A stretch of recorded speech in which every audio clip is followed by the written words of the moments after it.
Happy Monday, everyone. Welcome back into the channel. Since it's Monday, you know what that means. It's Mock Draft Monday. Let's do another Green Bay Packers 7-round mock draft. This will be version 2.0. We are now just 2 months away from the draft, and things are starting to change. Of course, we have the Combine coming up at the end of this week, so a lot will change after that. So I'm excited to get this version 2.0 done, which will be the pre-Combine mock draft, and then next week we'll do the post-Combine mock draft. If you guys want to stay in the loop with everything Green Bay Packers and get weekly mock drafts as well as tons of other draft content during the week among everything else Green Bay Packers, I'd highly suggest going down and clicking that subscribe button. Guys, if you don't want to stink like the upcoming Chicago Bears draft class, that's where today's video sponsor, Mando, comes in. Mando is a whole body deodorant safe to use anywhere on the body. It's clinically proven to block odor all day and control odor for up to 72 hours. Mando also has two different deodorant product options that I really like, the whole body stick deodorant and also the whole body spray deodorant, which I've taken a liking to a lot recently. Choose from a variety of fresh scents like bourbon leather, clover woods, Mount Fuji, or Pro Sport. And guys, if you want to try America's #1 whole body deodorant formula right now, it's across retailers such as Walmart and Target, but you can get the best deals at shopmando.com. And Mando's starter pack is perfect for first-time customers. It comes with a solid stick deodorant, a cream tube deodorant, and 2 free products of your choice, such as mini body wash or deodorant wipes. And to top that all off, it also has free shipping. And of course, I have a special offer for you guys, new customers that want to go check out the Mando starter pack can use code PACK, P-A-C-K, at shopmando.com to get $5 off your first starter pack. That equates to over 40% off your first starter pack. That's with code PACK, P-A-C-K, at shopmando.com, plus you'll also get free shipping. Of course, guys, supporting the sponsor is supporting the channel, so smell fresher, stay drier, and go check out Mando. All right, guys, now back into the mock draft. Let's dive right down into it. Bring up the screen.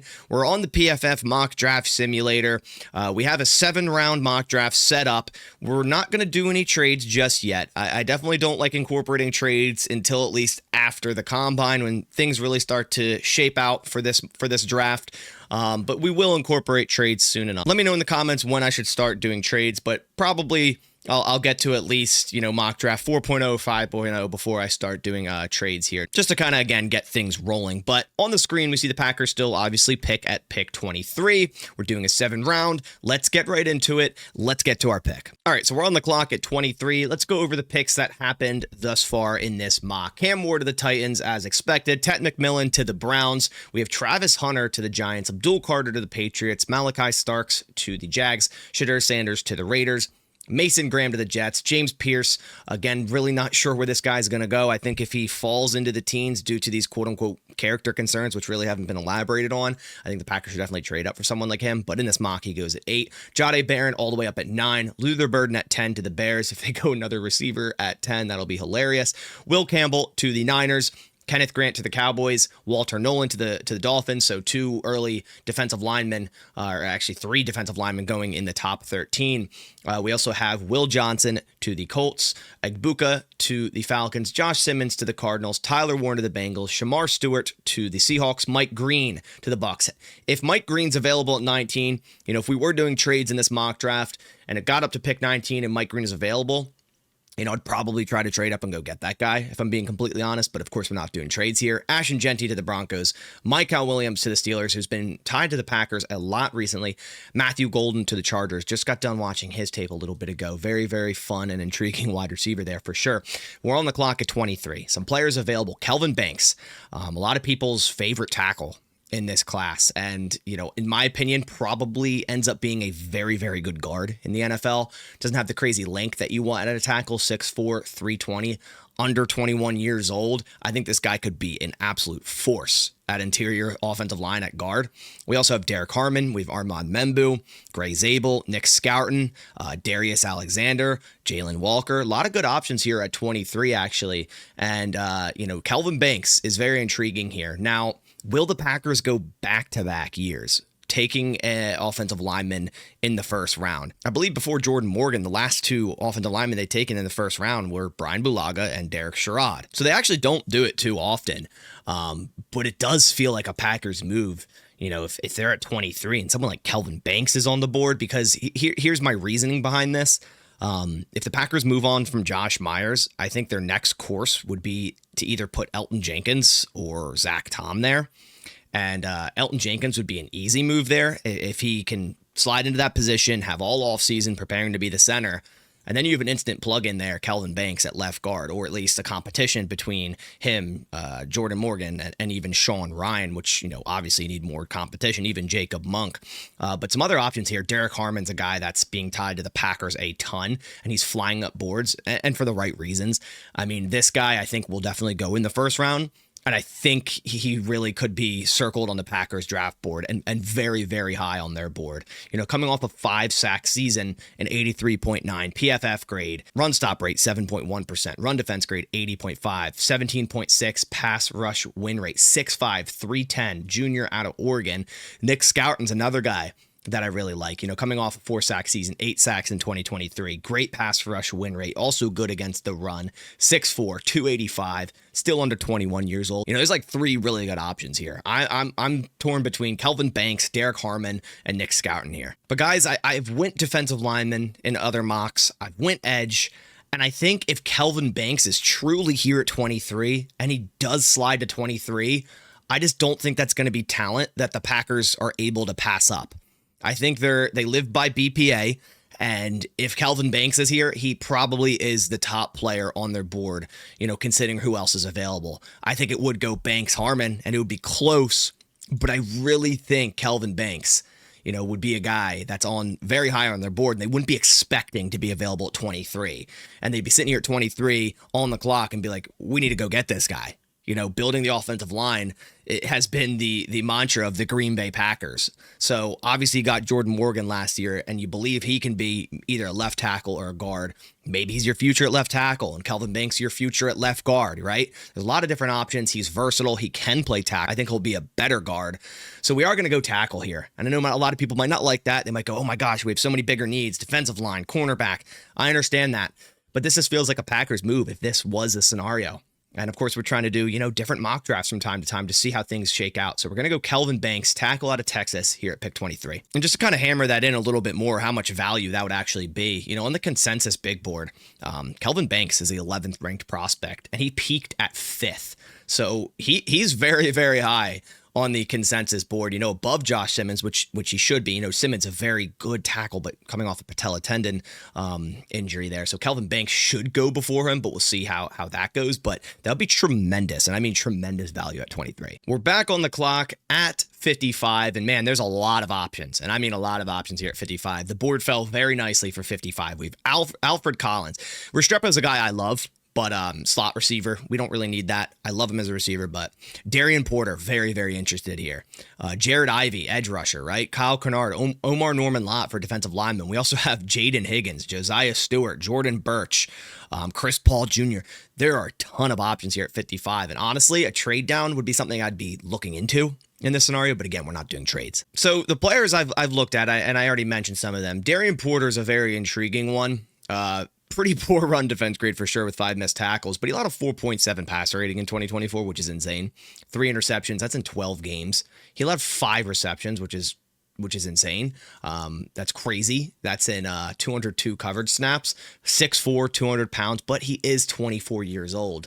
I think he might slide in the draft because of that. Maybe into the 3rd round there. Jared Ivey, very interested here. 8 sack seasons the last 2 seasons. 6'6", 285. Also 23 years old. Jaden Higgins, we've talked about him a lot. Josiah Stewart is one of the highest pass rush win rates I've seen in this entire class. Probably the highest, 27.3%, 21 years old, 6'1", 245, maybe a little shorter than the Packers like.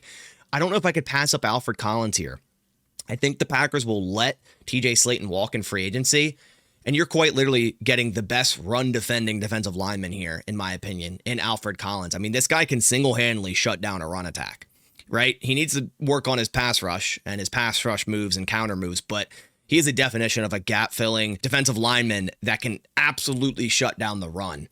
85.0 run defense grade, 7.4 run stop rate. He also had a sack last season, 2 sacks the season before that. Needs to get better against rushing the passer. But if the Packers, move on from TJ Slayton, which they should upgrade, and Alfred Collins would be an instant upgrade. 6'5", 320. 23 years old. Slide this guy right in back to zero tech, right where TJ Slayton was, and your run defense probably gets better, and it was already good last season. I think it gets even better. And if you shut down teams that can run, like the Philadelphia Eagles, like the Detroit Lions, you need to get better at that, right, to beat those teams. And I think Alfred Collins is a very, very good start at doing so. So at 55, we're going to actually back-to-back Texas players. I didn't even realize that. We are going to go Alfred Collins, just load up the trenches with just solid players. We're going to go Alfred Collins, defensive lineman out of Texas here at 55. We're back on the clock at 87, and man, two corners just went. Maxwell Hairston and Azariah Thomas. Now, I think both of these guys are going to go in the second round, but if this does happen, would have definitely traded up for one of these guys. Like once Maxwell went, I probably would have traded up to 84 and snagged Azariah Thomas, and it wouldn't have cost much at all to go up, 3 spots there. So that's what I would have done. But obviously, again, we're not doing trades. So we're back on the clock at 87, and there are some options here, right? If you wanted to go back to wide receiver, we have Trey Harris. Tez Johnson's more of a slot. Also really like him. Harold Fannin, don't know if the Packers would do that. We could go edge here. We could go edge. We could go corner. There's Noel Williams still here. I think we could maybe wait on corner. I know corner's a need for the Packers, and a lot of people think it's a massive need. I don't know if it necessarily is. I think the Packers could go and sign a free agent like DJ Reed, let Jair walk, and I still think they'd be pretty solid with then drafting like a corner in the 4th or 5th round. Our pass defense wasn't the problem last year. We only allowed one receiver over 100 yards the entire season. And that was mostly playing without Jair Alexander, which is impressive on its own, just showcasing, the Jeff Hafley defense, how good it was in year one. So, we have talent there with Nixon, with Bullard, with Valentine, even Kalen King, how he could step up. So I don't know if we necessarily need to go a corner super early unless the talent's, you can't really pass it up. And honestly, I think we should go receiver here in Trey Harris. I went over the tape of him. I think he plugs right into an X role at receiver for the Packers, which they need while they're missing Watson, and for the future, a guy that's really good against man coverage. I mean, absolutely phenomenal against man coverage. One of the top in terms of yardage against man coverage coming out of this class. 61.5 contested catch rate. 7.7 drop rate, coming off a 1,000-yard season, and had 750 plus yards or 900 plus yards the last 3 seasons. All of them, right?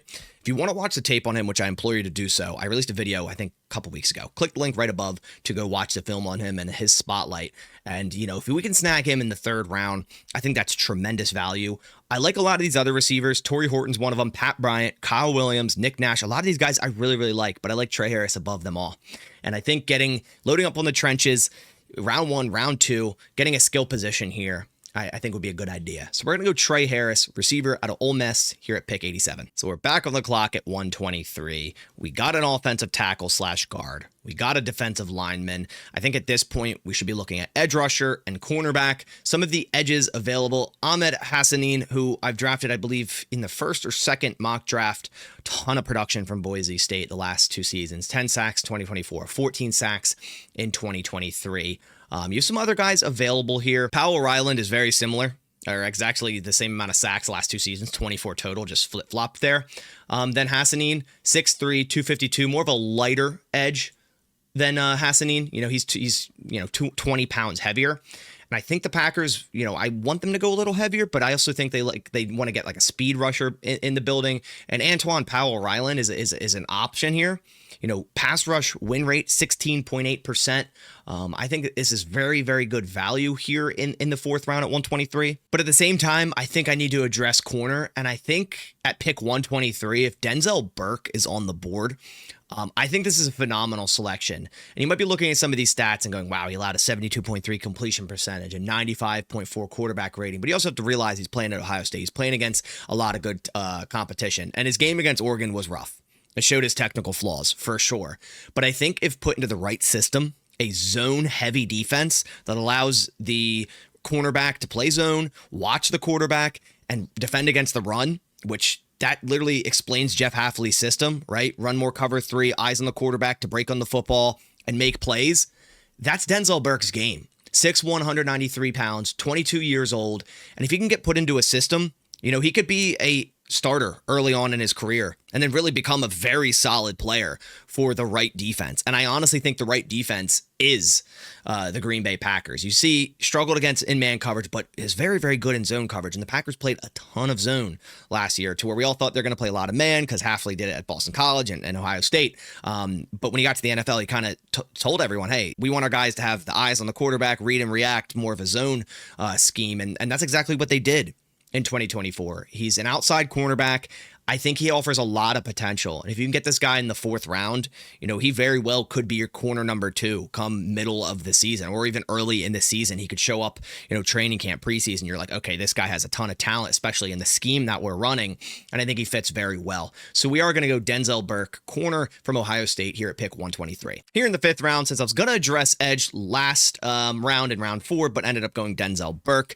Definitely want to address edge here. And I'm going to go with a guy that had a lot of production, just like the 2 guys I was looking at last round. And that's Braden Swinson from LSU, 6'4", 250 pounds, pass rush win rate of 22.2%, pass rush grade 90.3, coming off a 9-sack season. Definitely his best season, not crazy amount of production the last 2 seasons, but had a starter role in 2024 and showed why he was a starter. 9 sacks, 8 hits, 43 quarterback hurries is unreal. Swinson just continues to get better, and I think put into the right defense as a rotational edge rusher on passing downs, he can go get after the quarterback, which he did a really good job at, his senior year at LSU, clearly. And I think he will outplay his draft position. Here in the 5th round, I think is absolutely phenomenal value. So again, I think you're getting tremendous value here at 159. You're getting an edge rusher to add to that room, and just add more talent to that room. So we are going Braden Swinson, edge at LSU here at pick 159. We're back on the board at 198 in the 6th round. I'm going to go for another receiver. I'm going to double dip. Christian Watson, Romeo Doubs, both on the last year of their rookie deals. I think they're going to bring, some guys back, but, the Packers love to draft and develop and just draft for future years. And getting Trey Harris, which is a great, physical X receiver, 1v1 matchup, not really a burner by any means, but someone who is Ricky White. And I got finished watching his tape last week, and man, the production is off the charts. I mean, 1,000-yard season at UNLV. Here in 2024, but then had 1,487 yards in 2023. Former Michigan State receiver, I believe he actually played with Jaden Reed, transferred to UNLV, and has really showed out at UNLV. Yards per route run, 2.93. Not really a contested catch guy, but a burner, a guy that can take the top off a defense. If you get a Trey Harris who can beat one-on-ones, your red zone guy, physical receiver, but you also get a burner style receiver like Ricky White, 6'1", 190 pounds. I think that's a good combination to have. And I wouldn't be opposed to the Packers going out and getting 2 receivers in this class because, Watson's going to start the year on the PUP. I think they can simply just get better in that room. And Trey Harris and Ricky White would definitely make them better in that room. So at 198, we are going Ricky White, receiver from UNLV. Here at pick 238, we're going to get a center, and we're going to get someone who played under Jeff Hafley when he was head coach at Boston College, and that is Drew Kendall, center from Boston College. Played a lot of ball for them the last, few years. You see all the snaps there at center, true center for them. Only allowed 5 sacks combined the last 3 seasons. Great pass block grade, 81.5. Great run block grade, 75.9. 6'4", 299 pounds. And I think this is good value in the 7th round to get a center, a potential, guy that can compete there at center for the Packers, maybe in the future. We got Kelvin Banks, so we're assuming that that Elton Jenkins slides over to center, right? But you still need a backup there in Drew Kendall. So we are going to go Drew Kendall, center out of Boston College here in the 7th round. For our final pick in this mock draft, we're going to get another defensive lineman, more of a pass rushing defensive lineman in Tonka Hemingway. Man, there's some awesome names in the back end of this draft for defensive linemen. I mean, Tonka Hemingway and Thor Griffith. I mean, these guys are these guys are awesome, right? Hemingway, more of a pass rushing defensive lineman. We went with Alfred Collins, probably the best run defending defensive lineman in this class. Get a guy that can just, help get after the passer on later downs, more of a rotational guy, not an every down defensive lineman. Probably replaces, Colby Wooden. And, Colby Wooden hasn't given much for the Packers, in terms of production. So Tonka Hemingway is a guy that, played against great competition in the SEC for South Carolina, has great leadership qualities, 6'3", 288, 23 years old. 10.6 pass rush win rate, not great against the run, as I mentioned. 5 sack season last year, 2 sacks before that, 4 sacks in 2022. I think it's a solid pick at the back end of the 7th round. So to finish this up, we are going Tonka Hemingway, defensive lineman from South Carolina. All right, so that does it for my Green Bay Packers 7-round mock draft version 2.0. Let's go over the picks. So we couldn't pass up the talent here at 23. Do I necessarily want the Packers to go tackle/guard yet again in the first round? Probably not, but if it's Kelvin Banks, I'm okay with it because this guy literally could be a top 15 pick or should be a top 15 pick. So if he falls to 23, I don't think the Packers are going to be able to pass that up. And we have back-to-back Texas. We went Alfred Collins at 55. Getting, guys that are just absolute monsters in the trenches. Kelvin Banks, Alfred Collins. Alfred Collins probably the best or one of the best run-defending defensive linemen in this entire class. Replacing TJ Slayton with him would just make your run defense better and be able to, stop teams like the Eagles, like the Lions that love to run the football. I think it's very important. Getting Trey Harris, one of my favorite players in this draft class, definitely one of my favorite receivers for sure in this draft class. Outside X receiver, beats man coverage. Denzel Burke at 123. He's been flying up in terms of my board, like who I like, and I think the value at round 4 for Denzel Burke's phenomenal because I think he just fits the Packers scheme super well. A guy that's good in zone, can defend against the run. That's exactly what Jeff Hafley wants, right? I think what Hafley gets on this defense or what Gutekunst drafts or adds in free agency will dictate what Hafley wants to transform this defense into. Maybe he just played more zone last year because of who we had, and maybe he wants more man coverage guys, then he'll play more man. But judging off of last season, Denzel Burke, I think, really, really fits into this defense and could become a starter very, very early for this defense. Braden Swinson, I think, is a phenomenal pick in the 5th round. This guy could definitely go in the 3rd or the 4th round. Tons of production at LSU. Certified pass rusher, right? A guy you just add into the building, tell him to get after the quarterback. Ricky White in the 6th round, I think, is good value as well. A burner receiver, take the top off of defense. Just add more talent into that room. Drew Kendall, played under coach Jeff Hafley. Makes sense here. Hafley, I'm sure, would give the seal of approval and be like, hey, get this guy in the building. You add him to the interior rotation. If we move on from Myers, Elton Jenkins starting center, we kind of need a backup there. Drew Kendall's perfect for that. Tonka Hemingway, pass rushing defensive lineman, 7th round. You're taking a flyer here, but a guy that played against good competition, showed up against good competition, has leader quality, good leadership quality, and what a name. Tonka Hemingway, add him to the group. So that's my mock draft here, pre-combine. Of course, a lot will change over the next week, and we'll do a post-combine next week. Let me know your thoughts of this mock draft. Let me know down in the comments below what picks you liked, what picks you disliked. Also, list some other prospects that maybe were on the board when I was picking that I maybe overlooked. Let me know down in the comments below. Appreciate you guys a bunch for coming by to the channel. Leave a like down below if you did enjoy it. I'll catch you on the next one, and as always, go Pack Go.